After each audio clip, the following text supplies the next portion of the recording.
And choices are exactly what we are missing when it comes to transportation fuel.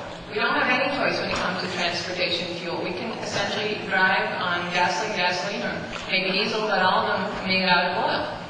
And certainly our car, whatever car we have, can only use one type of fuel. And it is that lack of choice, that monopoly that oil has in the transportation sector that leads to a whole slew of national security and economic security issues. Because it is that monopoly of oil in the transportation sector that gives oil its strategic value.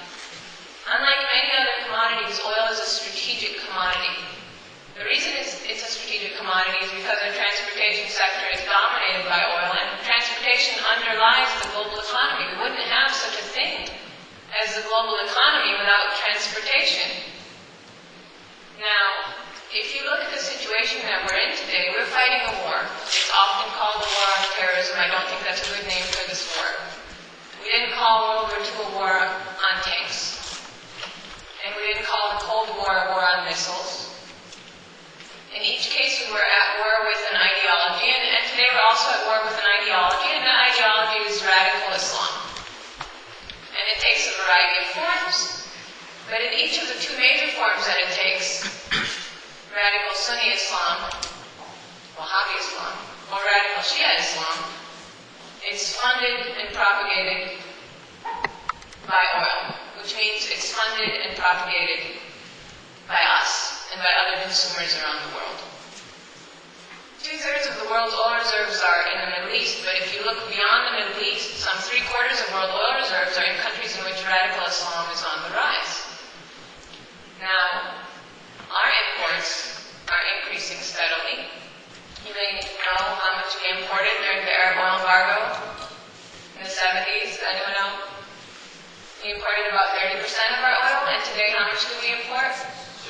That's right, 60 approaching 70. Now, not all, and not even most of our oil comes from the Middle East. But it doesn't matter, because oil is a fungible commodity. What does that mean? Think of the oil market as a swimming pool. Producers pour oil in, consumers take oil out. We could decide tomorrow we don't want to import a drop of oil from the Middle East. We don't import any oil from Iran, for instance. What would happen if we decided not to import any oil from the Middle East? Someone else would buy that oil. We'd buy oil from another supplier. Would it affect the revenues that are going into Saudi Arabia or Iran? No. Would it affect the control of OPEC over the global oil market? No, it wouldn't. So, in order to strip oil of its strategic value, it's not enough to shuffle around sources of supply. That's why when you talk about ending dependence on foreign oil, what you're really talking about is ending dependence on oil. But ending dependence on oil does not mean to stop using oil. We've faced other strategic commodities in our history. You may know that salt was once a strategic commodity. Wars were fought over salt. The stature of countries was determined by their access to salt because salt was used to preserve food. Now, with the advent of canning and electricity and refrigeration, you no longer needed salt to preserve food. You certainly could use it if you liked it, and lots of us do. But it's no longer a strategic commodity. Now, do you know who the world's top salt exporters are? Do you know if the United States imports salt? Do you know if we import most of our salt or all of our salt? Let's say I told you, for argument's sake, that we import most of our salt. Would you say we have a salt dependence problem? No, right? Doesn't matter. Because salt is no longer a strategic commodity. We still buy it and sell it on the global market. It's still useful.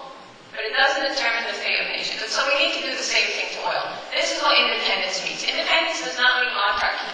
It does not mean you supply all of your own needs. Independence means you no longer need to kowtow. And we've seen several examples of kowtowing recently. Independence means you no longer need to kowtow to the holders of the resource. The United States should not be in a position of kowtowing to Saudi Arabia,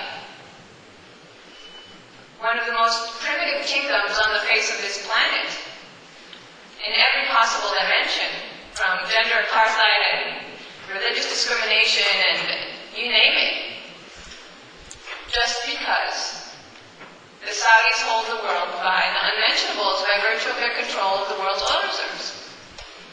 Okay, you have one family that sits on a quarter of the world's oil reserves and whatever swing capacity is left in the global oil market. We have a very tight oil market. It's an 85 million barrel a day oil market. And the folks that have the most ability to increase their supply, supposedly, according to what they say, are not doing so. So we have a very, very tight market. Now, who are the folks that have the most ability to increase supply? Well, that's OPEC, of course. OPEC, led by Saudi Arabia and Iran and Venezuela and other countries like this, sits on 3/4 of the world's oil reserves. Now, 35 years ago, OPEC produced 30 million barrels of oil a day. Today, 35 years later, global economy has grown. Non-OPEC supply has doubled. OPEC, 35 years later, produces 32 million barrels of oil a day. This is why we're in the situation that we are. Because the folks that have the most ability to increase their supply have not. Because we're dealing with a cartel. A cartel in the oil market married to a monopoly over transportation fuel. And so in order to break that cartel, we have to break the monopoly. Now there's a lot of things that people talk about, especially as we enter the political funny season here approaching the elections, of things that could make a difference, but they actually won't. So let's talk about some of these things. A lot of people say, you know what, if we only drill more domestically, we could supply all of our problems, solve all of our problems, right? You've heard this, right? It's not the case. Why is it not the case? There's nothing wrong with drilling, certainly. But what happens if you look at the numbers? Every time non-OPEC countries drill more, what does OPEC do? It drills less. And on the other side of that equation is efficiency. Efficiency is very useful, certainly. But let's not delude ourselves that with efficiency we can solve this problem. Why? Because every time consuming countries drop their demand, well, now we have developing Asia, right? China and India, 1 out of every 3 people on this planet lives in China or India. The good news is their standard of living is improving. The bad news is that takes a lot of energy and a lot of oil, specifically if you throw away your bicycles and buy SUVs. But what happens if we reduce our demand? Whatever is not offset by the increase in demand from developing Asia will evoke a similar response to OPEC from increased drilling. We drill more, they drill less. We use less, they'll drill less. As long as oil is the currency, OPEC will win. And so what we need to do is change the currency. We need choice. Choice in the transportation sector. And here's another myth that's bandied about a lot. How many of you have heard somebody say, solar, wind, nuclear, if we only build more solar or wind or nuclear power, that will get us off of oil? You've heard this, right? It's not true. The reason it's not, it was true in the 70s when we generated a lot of electricity from oil. It's not true today.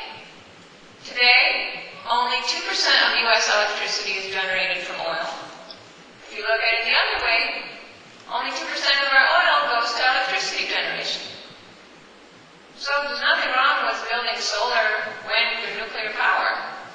But it has nothing to do with reducing our dependence on oil. It has nothing to do with breaking oil's monopoly in the transportation sector. The transportation sector is where we have to focus, because that's a sector that gives oil strategic value. 2/3 of our oil consumption is in the transportation sector, and that's mostly cars and trucks.